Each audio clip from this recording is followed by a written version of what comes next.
going to trial something today, so as I can have a direct contrast and compare, and so can you guys. I'm not going to use the mic for some of it, but I'm going to use the mic for other bits. I'm going to use that for some of it, and I'm going to just use the standard camera for other bits. But see which is better, I suppose, and then that way it's a direct compare and contrast in the same upload. But anyway, today I've got Avonmouth and Didcot, so I better go clear the bug squash because it's really bad on this one. Always is, because obviously I take over from the night guys, and at night you've got your lights going. It's been very warm recently, all the bugs while on the screen. I'm going to go and clear that. But yeah, Avonmouth and then Didcot, so jobs are good, and I shall see you a bit later on. It's too hot.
well, here I am, made it to Avonmouth. I've done the drop.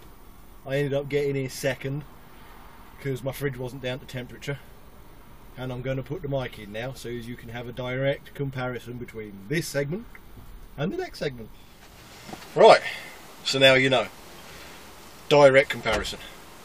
But yeah, I picked up the fridge in the yard and it was on defrost. Now you're not allowed to leave site when your fridge is on defrost because they don't know what the temperature is. So of course the other guy who was coming here, he didn't have a fridge, he had a curtain slider, he was doing the ambient load. So he picked up and went. So that was that, really. Now, you're most likely going to hear some bits and bobs going on in the background, because one, I've got the window open, and two, there is a pigeon. Right there. Oh, there it goes. It's buggered off. I thought it was about to fly away. But, anyway, leaving all this to one side, because I can't be arsed. I'm not going to be starting my shift tomorrow when they expect me to be starting my shift. I started at 1300 today. Now, it was one of their guys that came to do the ambient load into here. Now, he had Avonmouth straight back. Now, he starts the same time every single day. That's how they rota their guys. It's the same start time every day, unless, of course, they needed 11 hours or whatever and they finished too late. Anyhow, I started at 1300. And they've given me the Avonmouth into Didcot, and they want me to start at 10:30 tomorrow. At the moment it's 7:15, it's 19:15. And I'm still in Avonmouth. I got hit with everything you could imagine. The other guy, straight through. Straight through. Didn't have a hold up. Perfect. I'm about half an hour behind him because my fridge needed to come off a defrost and get down to temperature.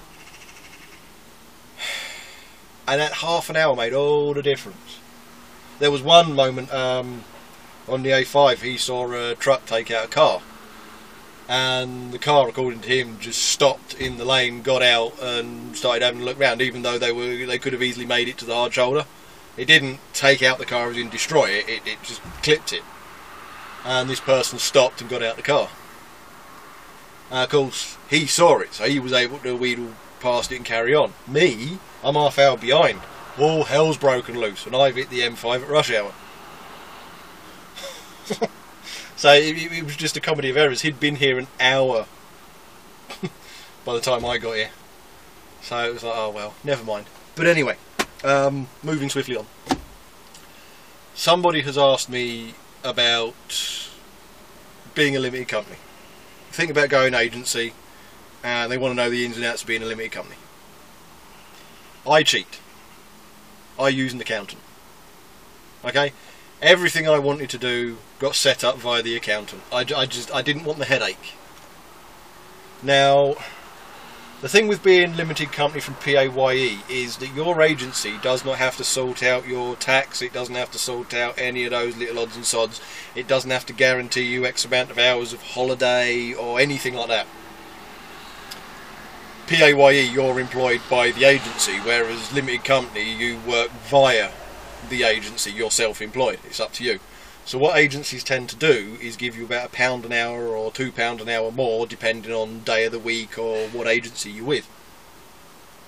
So there is an advantage in that. The other thing is, if you go limited company, become flat rate VAT registered, because you charge 20%, obviously VAT, but each quarter, I think you're paying 11% now of all of your total income of that quarter. I think it works out to around about 11%, 10 or 11%, one of the two, that you pay of that lump sum as VAT. But you're charging 20%, so you're already up, you're already better off. How you want to go about doing it, how you want to sod about is entirely up to you. I'm just saying what I do. Okay? But being a limited company does have its advantages. The other thing with a limited company over somebody who's PAYE is you're more likely to get shifts. The reason being is they don't have to worry about you. They're just making money off of you without having to think about making your tax, without having to think about this and that and all the other stuff.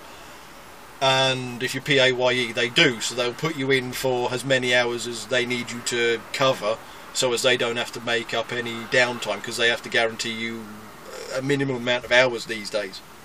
So they'll put you in so as you make the minimum amount of hours, and then they'll kind of ignore you. Whereas limited company, you're just point and shoot.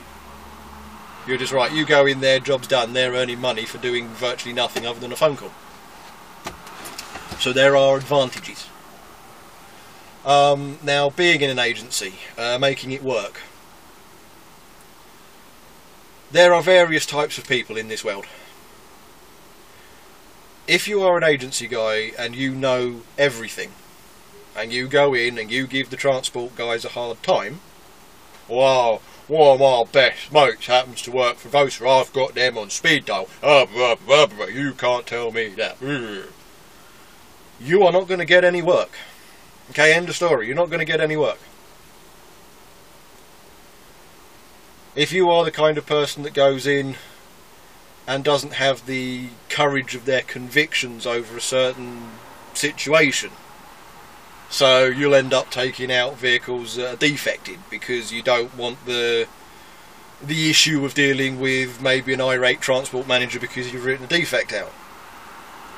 If you get stopped, the buck stops with you, and then you'll get no more work. Because although the buck stops with you taking a dodgy vehicle out on the road, it can have a knock-on effect to the company you're rolling for's O licence. Potentially, not guaranteed, but potentially. And of course, the company you're rolling for will turn around and say, well, first of all, he's an agency guy. He signs a disclaimer at the start of his day that he says he knows all the rigmarole and rules and all that kind of stuff. And we have defect book. We have a defect procedure. He's decided to ignore it. It's his fault. And they won't ask for you back. You're done.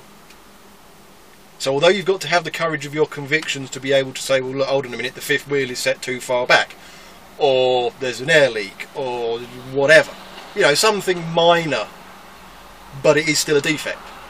Oh well, you know, I'll run with it, I'll do it when I get back. You get stopped, you're done. And the other end of the spectrum is, because obviously you've got to have the courage of your convictions, you don't want to be the other end of the spectrum, which is and give them a hard time, because then they'll just give you a hard time, you'll storm off site, and that'll be that. That'll be you done. What you want to do is go in and do your job. If it's a defect, it's a defect. If you get held up, you get held up. But you go in, you do your job. You don't take the mickey. Okay? Okay. You might be going somewhere and you think, oh, I need the toilet, I need the toilet. Okay, stop in, go to the toilet, you know, get a cup of coffee, carry on. But don't take the mickey. There are some drivers I know, because obviously agency guys we pay by the hour, they'll leave. And I'm not saying it's for this site, it's just people I've met over the course of my driving time. They will leave the site and then they'll find somewhere to stop. About an hour later they'll think, oh, I better carry on. No. Because you'll be talking to them a couple of weeks later and they'll be like, oh, how are you doing for work? Oh, not too bad, not too bad. I'm only getting 3 days a week. Oh, I wonder why. All you need to do in agency is get yourself into a big blue chip company. I've said this before and I'll say it again. And then just head down and do your job. You know, have a chat with them, have a bit of a laugh, have a giggle, you know, don't be confrontational, don't be a so-and-so, just be polite, have a laugh, have a giggle, maybe get a round of coffees in every so often, and just do your job. And if you get held up, you get held up. A lot of companies, when you're a truck driver, you've got to be able to work off your own initiative. Like, for example, I picked up this fridge box and it was on defrost and it wasn't coming down to temperature. Well, if you go waddling into transport saying, oh, it's not doing this, or I think it's broken, or they're going to ask you a series of questions. First of all, have you turned it off, waited for a minute, turned it back on? Have you driven it around the yard? How long was it on dock with its doors open before you picked it up? You know, things like that. So you've got to understand that, okay, you want it to cool down, drive it around the yard, because as you're driving it around the yard, all the air's moving about and swishing about, and the temperature comes down quicker. Because cold air sinks. So you need to get it moving. Obviously, how long has it been on dock with the doors open? Because it's not sealed on that dock once they've stopped loading it. So of course the fridge is trying to combat the outside temperature. And that's not going to work. So you've got to have the doors closed, you've got to give it a while, flick the fridge off if it's on defrost for a bit, wait a minute, flick it back on. That is a bit of a cheat. You shouldn't do it, but you can. And just give it some time. You know, if you want it to cool down quicker and you've got both sections running, if one section's at an okay temperature, turn that section off and then really chill as low as it will go the section you want to drop down. And then once it's dropped down to roughly where you want it, put everything back to the temperature it's supposed to be set at and then turn the other section on. So you've got to be able to work off your own initiative. You can't keep running into transport every 5 seconds. So if you want to make it work in agency, find a blue chip company and then just do the job. If it's a defect, it's a defect. They have a procedure in place for a reason. But anyway, I think I've prattled on for long enough today. I've got various bits and bobs and responses to make, and I'm going to be flooring it now. I'm not going to be starting at 10:30 tomorrow, but at the same time, I don't want to end up back on site about 1 AM in the morning or finishing at 2 AM and having to knock a 10:30 start to 1300, because it's a bit too much of a knock. So I'm going to be flooring it. So the fleet board and everything's going to be a bit hello. But anyway, thanks for watching. Like, subscribe, share about, do whatever it is you usually do. I'll see you in the next one, whenever that will be. Which should be tomorrow, but you never know. You never know, because obviously if I knock my start time too far, who knows. But anyway, thanks guys, and hello to everybody who watches me in America and Canada. Much appreciated. I've noticed that 6% of my viewers, according to the analysis, come from America, come from the US, and I think about 2 to 3% is Canada at the moment. I know it's not that many, but hello. But anyway, cheers guys, and I'll catch you later.